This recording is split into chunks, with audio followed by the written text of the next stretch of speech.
श्रद्धा क्या कमाल करती है इस दुनिया में बंधु, गजब की चीज है ये श्रद्धा।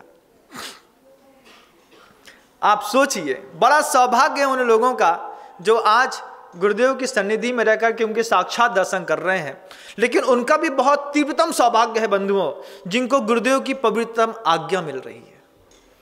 दूर हैं भले भले दूर हूं, आचार्य सिंह जी का एक हाइको है बंधो। कहाँ, जब हम रेवती रेंज से बाहर निकले गुरुदेव के साथ 18 साल लगातार रहने के बाद, जब गुरुदेव ने कहा कि तुम्हें बाहर जाना है, मैं मुंह से बोल नहीं पाया कि मैं आपके साथ रहना चाहता हूं। अंतरात्मा से एक ही आवाज आती थी कि गुरुदेव 18 साल में आपने इतना दिया है कि मैं इस बात को कहने का पात्र न बचा कि अब मुझे आपके साथ और रहना है, बस आपकी आज्ञा मिलती रहे, यही मेरे लिए सौभाग्य की बात है।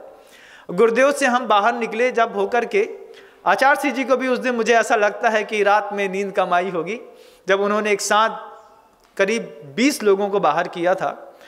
उस बात रात में आचार्य सिंह बहुत चिंतन मग्न थे।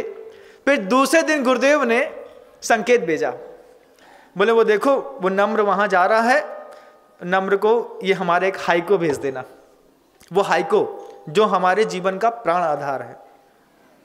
भले दूर हूं, आचार्य सिंह जी का हाइको था। हमारे लिए शब्द भेजे उन्होंने, भले दूर हूं निकट भेज देता अपनापन।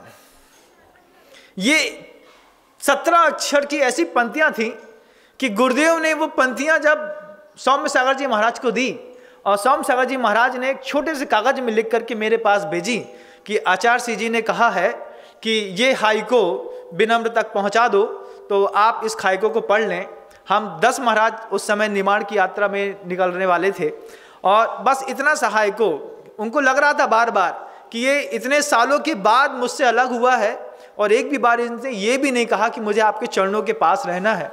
वो पीड़ा को गुरुदेव भी समझ रहे थे, मैं भी अंदर से इतना द्रवित था, मैं कभी बोल ना पाया कि मुझे गुरुदेव के पास जाना है। हम भी कभी ये नहीं बोल सकते कि हमें आप गुरुदेव बुला लीजिए, हम आपके पास चले आएंगे, क्योंकि आज हम समझते हैं इस बात को कि आचार्य सिंह जी आपकी आज्ञा आपके साक्षात होने से कम नहीं है। आप आज्ञा भी दें तो वह आज्ञा भी उतनी ही सिरोधार्य है जितनी आपकी पाद पंकजों की चरण रज है। वो स्वीकारोक्ति का भाव अंदर था। आचार्य सिंह जी भी साथ में बार बार सोचते हुए बोलते, बस नम्र को ये छोटा सा एक कागज भेज दो। उस कागज में सिर्फ 17 अक्षर लिखे थे। पहला 5 अक्षर था, भले दूर हूं। ये शब्द सुन करके पढ़ करके आंखें छल छला गई। हमने पूछा किसने भेजा?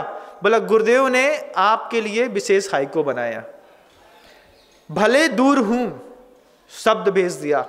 हम अंदर ही अंदर अपने आप को समझा रहे थे, कहां से दूर हैं आप, अंदर तो बैठे हैं। जब दिल छोड़ करके कहीं बाहर चले जाए तो माने कि आप दूर हैं। फिर दूसरा शब्द था, निकट भेज देता अपनापन। ये अपनापन शब्द सुन करके हम गदगद होकर के आगे बढ़ गए। आंसू के साथ मैंने गुरुदेव के लिए बारंबार वहीं से नमोस्तु कहा कि भगवान आप बस अपनापन भेजते रहिए। दोबारा जब हम नेमावर में मिले गुरुदेव से, हमने गुरुदेव से एक ही बात कही कि आपके साथ के आपकी छत्र छाया के नीचे थे, खूब विशुद्धि बढ़ती थी, बिल्कुल निस्संग थे, निश्चल थे, कुछ नहीं करना, बस अपने कमरे में बैठो, अपनी ध्यान करो, सामायिक करो, स्वाध्याय करो, याद करो, अपना जीवन जियो।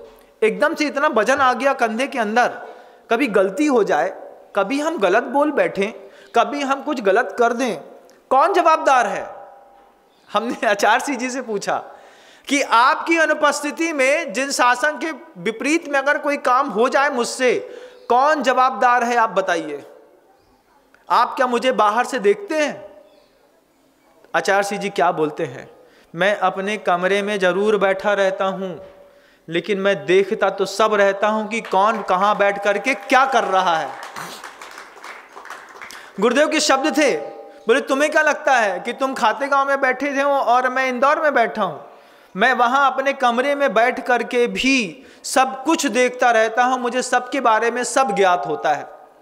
और जब ये गुरुदेव ने कहा तब मुझे गुरुदेव का 20 साल पुराना एक चेहरा याद आ गया।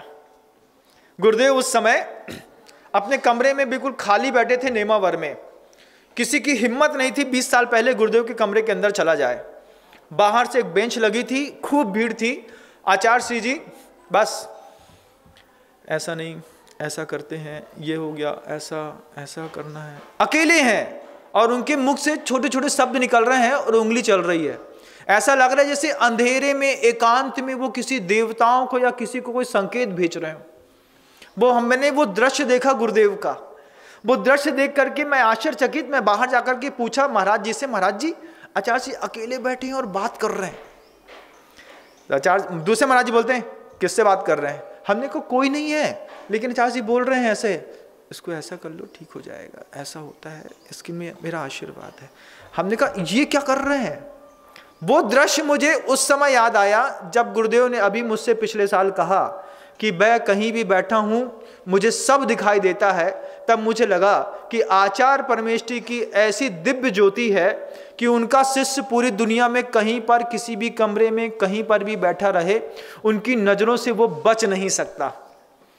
फिर मुझे वो याद आई, जब वो बात, तो मैंने सोचा कि ये ऐसा ही होता है कि गुरुदेव के वे दैवी संकेत वे चुपचाप अपने कमरे में बैठ करके जब अपनी अंदर की मनोवरगणाओं से वातावरण में ऐसी ऊर्जा फेंकते हैं कि दूर बैठे शिष्य को किसी शंका का समाधान दिखाई दे जाता है। वो ऐसा समय था कि समय के बाद गुरुदेव उठ करके एकांत में जो निजी वार्तालाप कर रहे थे वो वास्तव में निजी वार्तालाप ना होकर के शिष्य और गुरु के बीच का वार्तालाप था।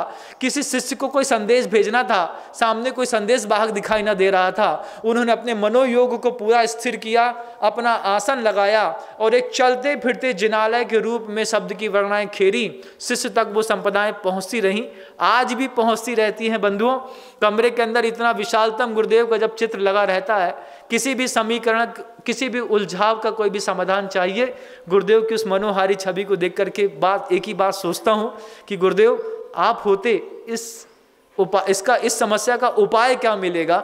और वहां से चुपचाप समय के समय जवाब आ जाता है, इसको ऐसा हल कर लो और काम आगे बढ़ता चला जाएगा। इतने दिनों में कभी गुरुदेव से साक्षात कुछ पूछने की जरूरत नहीं पड़ी और निरंतर गुरुदेव का आशीर्वाद पूरे संघ को निराकुलता पूर्वक मिलता रहा।